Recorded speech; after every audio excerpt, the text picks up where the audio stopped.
In the 1950s, we had a strong and growing middle class. Now, by middle class, we meant somebody who could support his family, one wage earner per family, with one job, working 40 hours a week, and you could comfortably support your family and have enough left over for vacations and dinner out once in a while, and movies.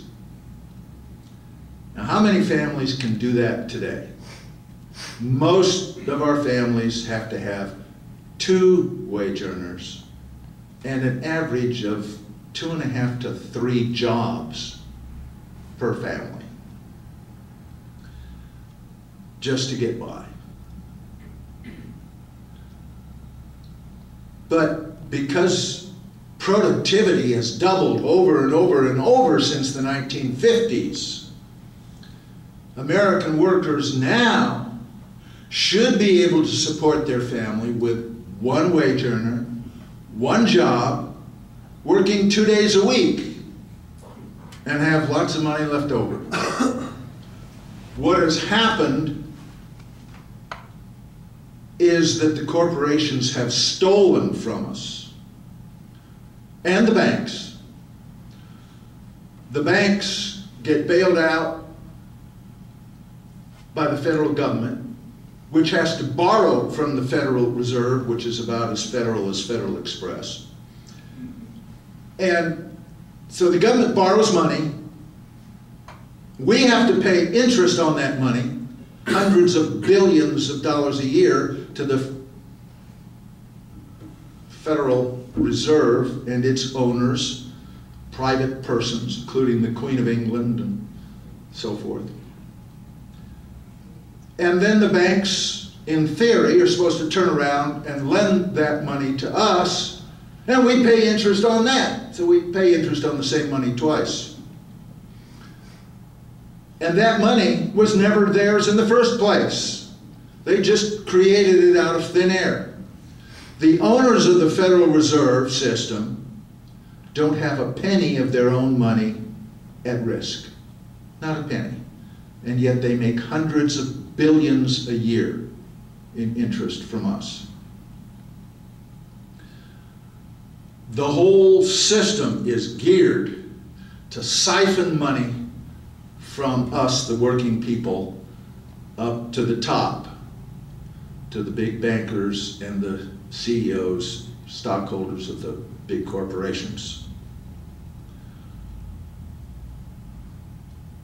We, the workers of the country, on average, make about $250 an hour worth of wealth that we create with our labor. Now, what happens to that wealth? Well, our salary is $10 an hour. The government takes $2 in taxes, and we get $8 in take-home pay per hour. That's sort of typical in many places around the country. Probably more here in California because you need a heck of a lot more just to be here. And people bitch about the $2 that the government takes in taxes.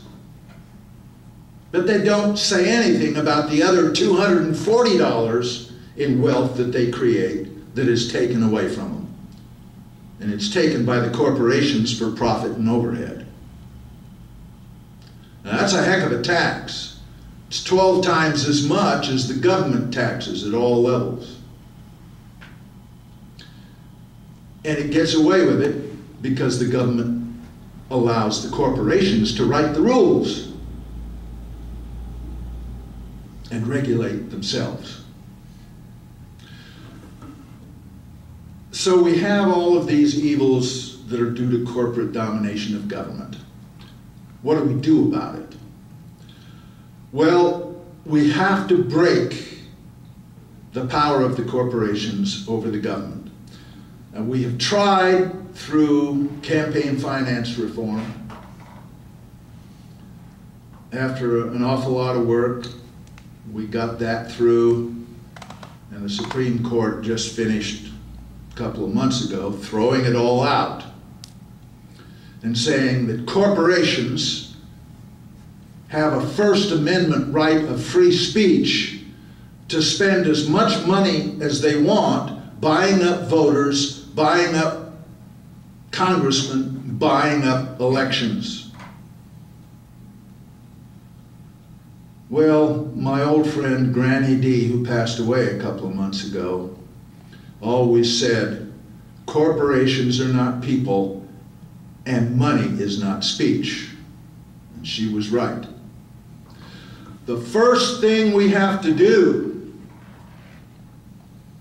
is to just take away corporate personhood. Yes. We got to destroy the fiction.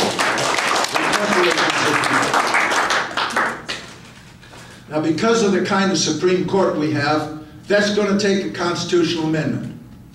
So anybody that you support for Congress should promise you that they will support a constitutional amendment taking away corporate personhood, which never should have been there in the first place and was the result of a clerical error in the Supreme Court in California a century and a half ago.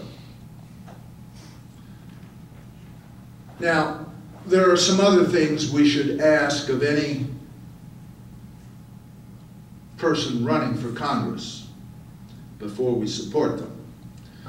And one is, you are to represent us, not the big money interests, so you have to promise you will take no corporate funding, any shape or form, either before or after you are elected. Now, one way we're putting this around the country is forming chapters of the Patriots, our organization, around the country. And we're asking each chapter to groom people to run for Congress who will make those promises. Real patriots.